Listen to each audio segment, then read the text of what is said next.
My name is Julia. I use she, her pronouns, and I live on Wabanaki land. A quick visual description is that I'm a Palestinian American white woman with short brown hair, pink bangs, keffiyeh headband, and clear glasses. I'm wearing a gray shirt, and my background is the Palestinian flag with the Centering Palestine logo on it. We've got that packet link in the chat. Go ahead and open it up, and you can follow along with all our links and our format there. Sometimes Zoom doesn't let you copy things out of the chat. It can be a little glitchy, so if you open up your Google Doc, then you don't have to worry about that. This event is organized by many volunteers, including Palestinian, Jewish, and ally contributors. I'm going to briefly go over our community agreements, and then we'll go into our news update. We put a content warning on the news update, and so during that content warning, we just pause Zoom admittance. Once the news segment is over, we let folks in again. So if you ever come late, it's totally okay. You are welcome to come late.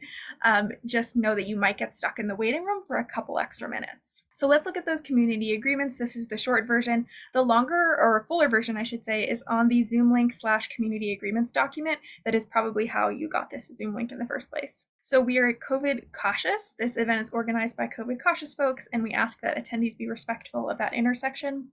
What that means here is that it's not appropriate to discuss organizing or protesting in ways that don't take any accessibility measures, including really important ones like COVID precautions. We are, of course, a pro-Palestine space. We support the liberation of Palestine and are anti-Zionist. We do not tolerate anti-Semitism or Islamophobia of any kind. We are anti-Zionist. Anti-Zionism is not the same as anti-Semitism. Zionism is a settler colonial nationalist movement, and geopolitical powers like the US and Israeli governments have tried to make Zionism and Jewishness synonymous. This is inaccurate and only serves to further harm Jewish and Palestinian communities. We center marginalized voices, specifically right now Palestinians. We use content warnings when appropriate. And in terms of chat etiquette, we welcome questions, but we ask that we stay focused on the topic or task at hand, just so that we can stay focused in our short time tonight. With that, let's put our content warning in place for news. If you don't want to hear this, you're welcome to turn your volume down. And when we're done in the chat, we'll say that the content warning is lifted. That way you know to turn your volume back up. I always do like to put the little warning that this is, especially the news section, is not meant to be particularly child-friendly. So if you have little ones in earshot, I would definitely recommend putting on headphones. So I've got it split up into topics, and I will try to keep track of where I am so that it's easier for co-hosts and for you to follow along in the document. So starting on our update on casualties, today is day 200, and since October, at least 34,647 Palestinians have been killed, and the number is likely much higher. For topic 2, this is a continuation from a lot of last week's news. Israel has continued its escalation with Iran, this time launching drones at military sites. Israel did not go after Iranian nuclear sites, Iran making it clear that if Israel did, they would respond in kind. Israel not targeting other countries' nuclear sites is really great news for all of us. U.S. Secretary Blinken continues to insist that the U.S. is not involved in any offensive operation against Iran, and the U.S. really needs to walk a careful line here. As Mandy Turner writes for Middle East Eye, the threat of a region-wide war is now very real. A permanent ceasefire in Gaza and a strategy to end Israel's apartheid regime over Palestinians is the only way to de-escalate the situation. I completely agree. That's what we've been saying for months. You can check out those other links there if you want to read more as well. For our third topic, again, continuing from last week's report, mass graves have been found at Nasser Hospital. The images and reports are just beyond disturbing, as the IOF is clearly committing genocide. It's so horrific. I added an extra trigger warning for the images in those links. It's a clear demonstration of the dehumanization and ethnic cleansing campaign that Israel has been working on for 75 years. For our next topic in the West Bank, we were focusing on the West Bank a couple weeks ago.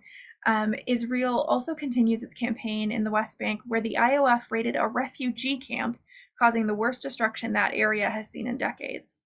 I wanted to note that April 17th was Palestinian Prisoners' Day. There are currently over 9,500 Palestinians being held in Israeli detention, including hundreds of children. In terms of US and UN updates, unsurprisingly, the US vetoed Palestine's request for full UN membership. However, it's worth noting that 12 out of 15 countries voted in favor. So here's another example of the majority of the world supporting a ceasefire and some kind of Palestinian state, while the US is essentially holding up the works. The US did announce new sanctions on Israeli settlers in the occupied West Bank, and there's talk of further sanctions directly on the IOF that's operating in that area. Blinken is expected to make a statement on this soon, but nothing has materialized, at least at the time of my writing this today. So this past Friday, the House passed a $95 billion with a B, in aid for Ukraine, Israel, and Taiwan. This is also the bill they slipped the TikTok ban into. So it has gone to the Senate for a vote today, and some of the initial processes have started, but there has not been a final confirmation. I was checking before, and all the news updates say it's expected to pass, but we have not yet had confirmation that it will pass. In this aid package, $26.38 billion would go to Israel, with $9.2 billion supposedly allocated for humanitarian purposes. I hope to have more clarity for everybody on this next week. The biggest topic probably in my news chunk here tonight, this week we've seen the right to protest in America continually challenged at many universities, most widely publicized at Columbia, as encampments were broken up by police and many students have been arrested or suspended. While there were a couple recorded and, of course, unacceptable instances of anti-Semitic phrases being used, by and large, the goal and actions of these student protests have been to call for a ceasefire and to divest from occupation. The media and our government have only responded to concerns of anti-Semitism and completely ignored the students' right to protest and concerns of blatant Islamophobia. There's also discord within Columbia and many other universities as opinion among faculty and leadership is divided. Some of Columbia's sociology faculty stepped forward to say that they were alarmed by Columbia's use of the NYPD, especially when the protests were not violent and did not threaten violence. So we need a little bit of a reality check here. The US is using concerns of anti-Semitism for their own benefit. Jewish students should absolutely feel safe on campus, as should Palestinian and Muslim students. However, the US continues to happily strip people's freedom of speech and protest when it benefits them. Many Arab, Muslim, and pro-Palestinian students have faced systemic targeting for months as they try and speak up for Palestine. We're just hearing about this instance more broadly because it's a bunch of rich kids with famous parents. That's not at all to diminish their work or their protesting, it's super important, but to point out why the media has really picked up on this moment. It's as important as ever that we talk back to this rhetoric that criticizing Israel or supporting Palestine is somehow anti-Semitic.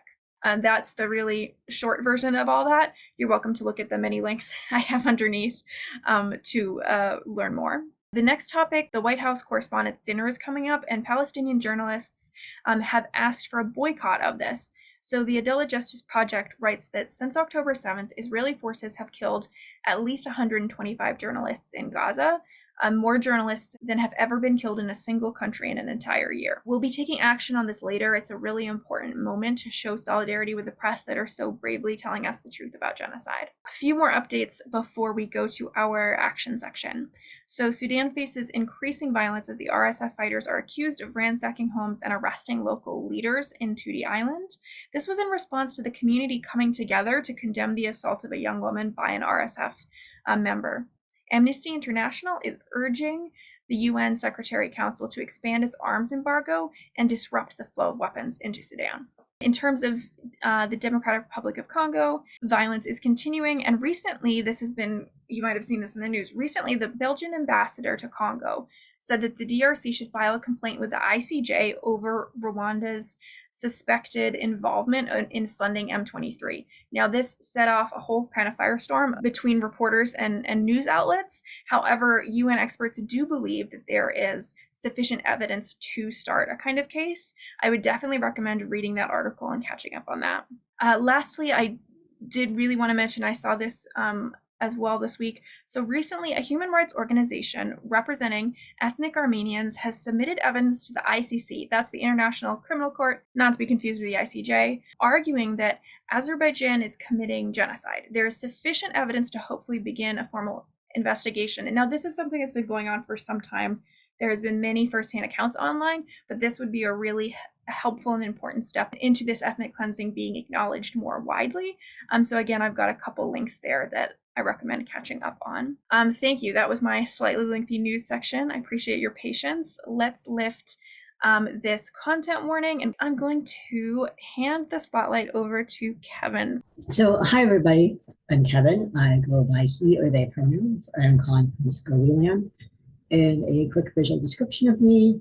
is I have dark brown stubble and dark brown hair, glasses, and I'm white, Ashkenazi, and mixed, most likely, mostly British Isles.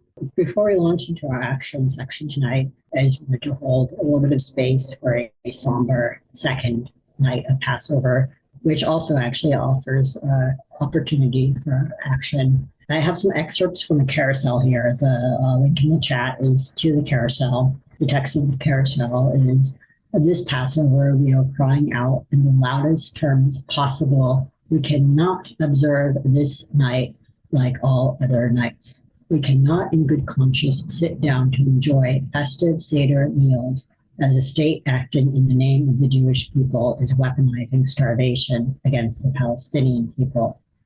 Shulchan Aruch is the part of the Passover Seder where the meal is served. Jewish Fast for Gaza, Jewish Voice for Peace, and If Not Now, invite all of those who are hosting Seders this year to fulfill Shulchan Aruch by taking the following actions at this point in the Seder. Donate the amount that would have been spent on food to UNRWA. Demand the Biden administration refund UNRWA. Call on the Biden administration to facilitate a permanent ceasefire in Gaza now. And then just this last slide here shows the QRC code for pledge for Passover. Feel free to look at this more when you have time. Please feel free to pass it on as well. I will go ahead and pass it back over to Julia. So we're going to dive into our action section.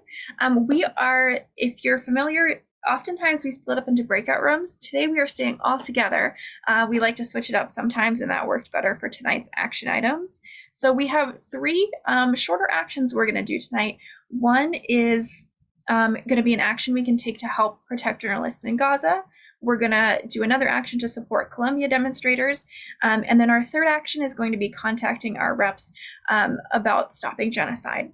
So you are welcome to take these actions, follow along with us as we go. We never want to make anyone do anything they don't want to, so you are not obligated to. So whether or not you want to do the action right now, you want to save it for later, totally your choice. So this first one, I was just talking about it in the news section, so this is a little more in depth. The White House Correspondents' Dinner is coming up soon, and this is a letter that signal boosts an appeal from Palestinian journalists, including Bassan and many others that we know, to boycott the dinner. So the letter is addressed to the signers on a February letter condemning the targeting of journalists in Gaza. The action can be done by anyone. It is not specific to a country.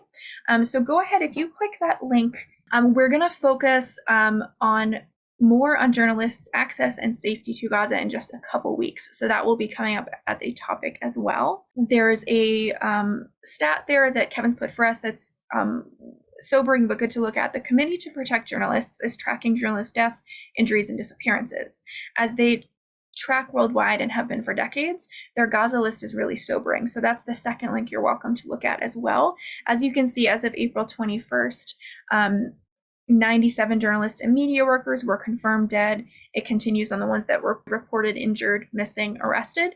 And as we know, as I was talking about with the casualty updates, the health system, the communication systems are all really collapsed. So it is hard to have the most up-to-date figures there. This first action should just be a form that you fill out with your information if you're interested to sign on to this letter urging folks to boycott the White House Correspondents' Dinner. It is Action Network. You do not have to have an account.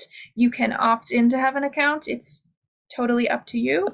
And what you'll see when you put in your information is that it is going to send a bunch of emails to executive director of the Associated Press, a bunch of these important journalist people. And you're welcome to alter the letter. Usually I just go with what they wrote, but if you really feel compelled, you can alter the letter to make it more personalized.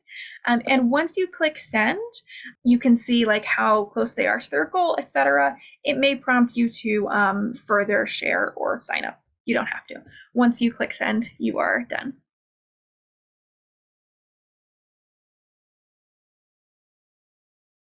Action 2.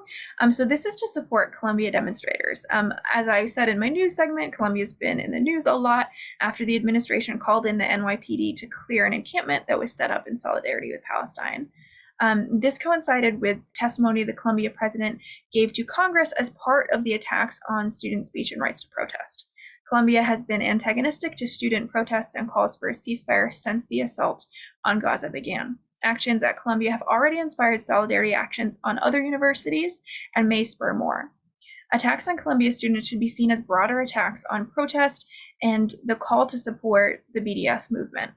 To call on Columbia to divest and to respect the students' right to protest, you can use this letter here.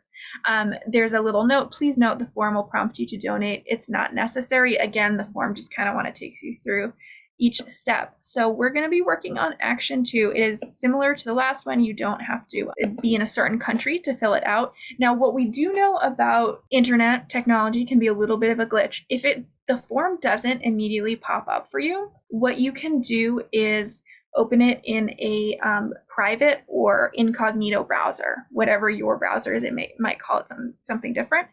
So that's just our little hack. If for some reason it doesn't immediately pop up with a form, go ahead and open your browser and an incognito or private browser, and it should work. Yes, that's another great point. Ad blockers, if you might need to turn them off for a second, and then it'll work. And then when you're done, you can turn your ad blockers back on. Great point. And similar to the last form, once you put in your information, it will give you the text. And of course, you're welcome to alter that as you wish.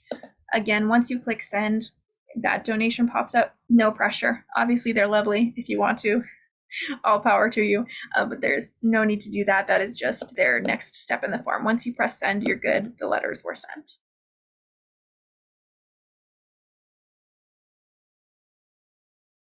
Let's go to our third and final action for tonight. We've got it split up into US and Canada on the slides here. We have more resources if you are in another country, so please say so in the chat, and we can definitely get you resources. This is to focus on, for the US, it's to focus on that aid bill that they have not quite finalized yet, that they keep saying, oh, it'll go through the Senate, but there's still a little bit of time. So what we've done is we've listed the Jewish Voice for Peace autocollar. I'll talk about that in just a second if you've never done it.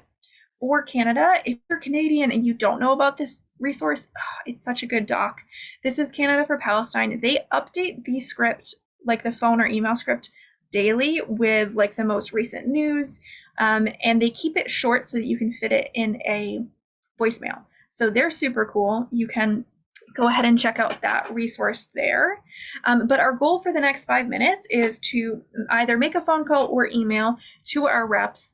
For Canada, there's that specific message. If you scroll down a little bit, for US, like I said, we're focusing on that bill. What I want to tell my US peeps about the auto dialer, if you're like, I use auto dialers, I'm fine, then go ahead and turn the volume down on me and make your calls. If you've never used it before, what you're going to do is put in your information and press enter. And then on your computer screen, it's going to look like it's done. And if you, like me, were doing it for the first time and were confused, not to worry, have your phone unlocked and you will almost immediately get a call, right? Because you've put in your cell phone number on the form on your laptop or whatever, a call is going to pop up on your phone. Now, the auto caller will say you're going to call your rep and 2 senators. That's because it's an automated message. Tonight's specific call, it will actually only send you through to your 2 senators because that's who applies right now to this bill. Because it is after hours for, I'm checking, yes, for West Coast too, because it is after hours, you will get voicemail, which is fabulous, right? You don't have to talk to people, it is less pressure, and you can go ahead and read that script that will be on your computer screen. It's a short script because message machines will only take like 60 seconds. So what you're going to do is it will send you to your first senator. When you're done, again, learn from my mistakes. When you're done, hit star, hit the asterisk, and it will send you to your next senator. Don't hang up like me and then have to do the whole thing over again. So I hope those tips are helpful. I'm going to stop talking, but you're welcome to make those calls, send those emails, and pop any questions you have in the chat.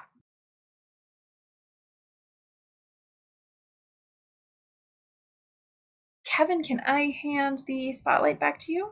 Sure. Today, and on our birthday, which was yesterday, We are going to be talking about assaults on the environment in Palestine, and this is a part two. We did our part one, which largely focused on Gaza last month, and today we're largely focusing on the West Bank and then also within 1948. As with last time, we want to highlight that these environmental assaults in Palestine are all interconnected. So to a certain degree, dividing topics isn't really possible. And with that acknowledgement, how we've organized this is we have the following topics. We're going to touch on greenwashing. We're going to talk about solar access. And then we're talking about the Nakba, the Jewish National Fund, and habitat fracturing, which applies to both the West Bank and within 1948 boundaries. We are then going to talk about attacks on agriculture, which also applies to the West Bank and within 1948. We'll touch on decreasing water supply and then toxic waste and waste management. What is greenwashing and how does it relate to colonialism? So Merriam-Webster defines greenwashing as the act or practice of making a product, policy, activity, etc., appear to be more environmentally friendly or less environmentally damaging than it really is. So in terms of greenwashing in Israel, there are two aspects that I think are important to look at. So one, Israel claims that it is an environmental leader when Israel actually causes significant environmental harm, like many other countries on this planet right now, unfortunately. And then another aspect that I think we have to consider is that humans are part of the environment. So Israeli claims to environmental leadership fall flat because you can't say you're this really great, wonderful environmental leader when you're committing genocide. This might be a different way of thinking for many people. However, it is important to point out that seeing humans as part of the environment rather than separate from the environment or ecology is actually common in many indigenous worldviews. And then in terms of how greenwashing relates to colonialism, I do want to just mention that greenwashing settler colonialism is unique to Israel and that other settler colonial countries went through their initial genocide and ethnic cleansing quite a bit before there was more worldwide awareness of climate change. You do see echoes across the different settler colonial countries, though, and you can see these echoes in terms of assumptions that native land management practices are quote unquote inefficient or that indigenous populations can't steward land. And of course, in reality, native and settler ways of interacting with land are different. Capitalism sees land as a commodity to be extracted from and does not value natural relationships or communities or sustainability unless a profit can be made of it. And so settler ways of interacting with land are unsustainable. Capitalist ways of interacting with land are unsustainable. Greenwashing colonialism also diverts attention away from Israel's atrocities, presents a false positive image that gives social cover to Israel, and also generates financial opportunities for Israel. So in terms of financial opportunities, much of Israel's green tech is solar-based, and that is technology that they are attempting to export around the world, along with some other technologies, say like drip irrigation, and of course, as we know, a lot of military technology. In terms of solar, the West Bank is seen as ideal for solar panels because there's a lot of sunlight in the West Bank. So there are solar fields that have been constructed throughout the West Bank. The solar fields power Israel and settlements, but not Palestinians. Israel and international companies profit from these solar fields. And building solar fields also allows Israel to appropriate more Palestinian land. Palestinians, though, are blocked from installing solar due to permit requirements and Israeli reluctance to approve for permits for Palestinians.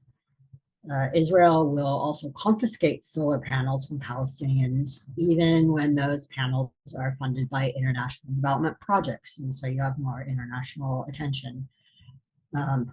Confiscating these solar panels forces Palestinians to rely on electricity from Israel.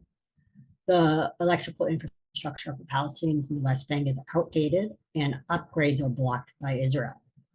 Palestinians in the West Bank have some of the lowest use but highest cost of electricity. And then in terms of the Nakba, or the catastrophe, and the Jewish National Fund and habitat fracturing, I don't know if a lot of people know this really. In the Nakba, along with uprooting Palestinian homes, settlers also uprooted native trees. So these include oak, carob, and hawthorn. And settlers also uprooted agricultural crops, including olive, fig, and almond trees. The Jewish National Fund then planted non-native pine trees over the uprooted villages and fields.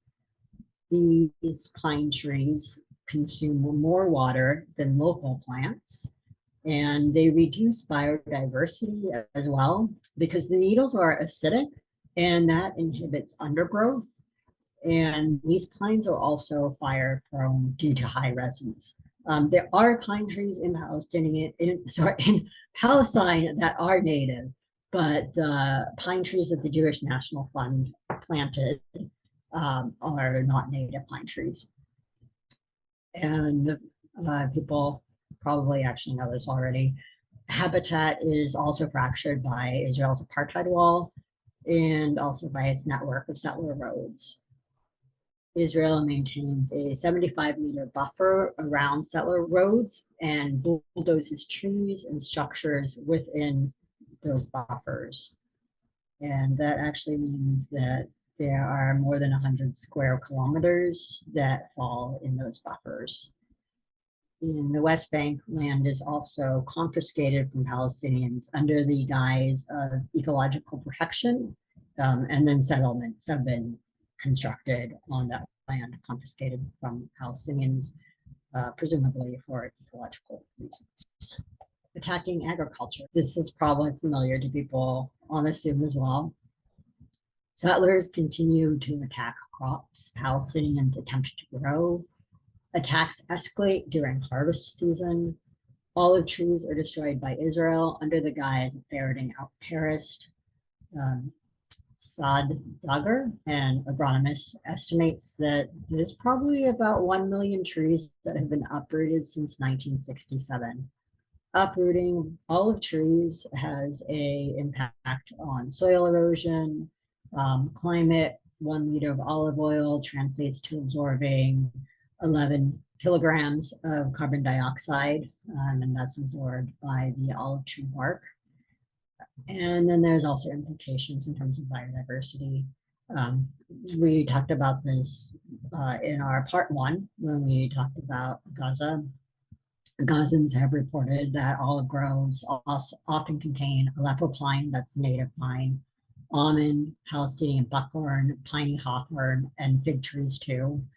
And these all also support birds such as the Eurasian jay, greenfinch, hooded crow, masked shrieky, Palestine sunbird, Sardinian warbler, wild pigeon, bulbuls, partridges, goldfinches, and curlews. And then other animals that are supported by tree orchards include rabbits, foxes, wolves, and wild cats. Saad Dagger also has noted that Palestinian farming has always been polycultural, meaning that different crops can and should grow side by side on one piece of land. Israeli agriculture has imposed monocultures, which go against the natural biodiversity and self-sustainability of Palestinian land. I know we talked about this a little bit in part one, but it's always worthwhile to emphasize it. And I mean, it's also just so incredibly infuriating because, you know, a lot more farmers now are really recognizing and talking about the need to have polycultural farming and not monocultures. And, it's considered now to be like a really, really good thing in terms of ecology and making farming be less harmful.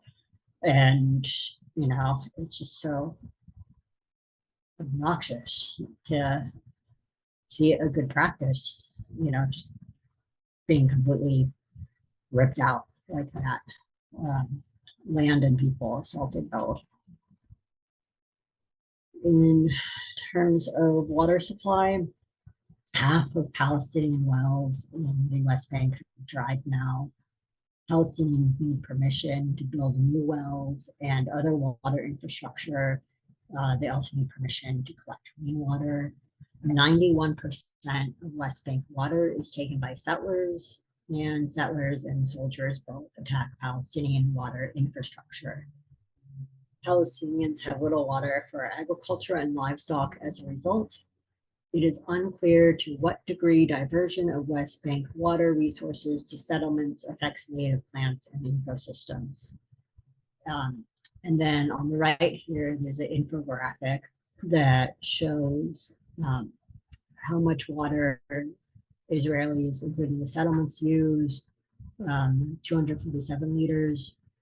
The next one shows the World Health Organization recommended minimum of water per person per day, which is 100 liters.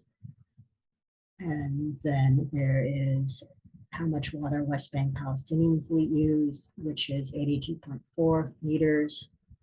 And finally, there is how much water West Bank Palestinian communities not hooked up to a water grid use specifically, and that is 26 liters. This graphic comes from Betselem. That link is in the chat as well. Okay, and then in terms of toxic waste and waste management, Israel has signed the Basel Convention on the control of transboundary movements of hazardous waste and their disposal, which requires written consent to be given by countries receiving waste.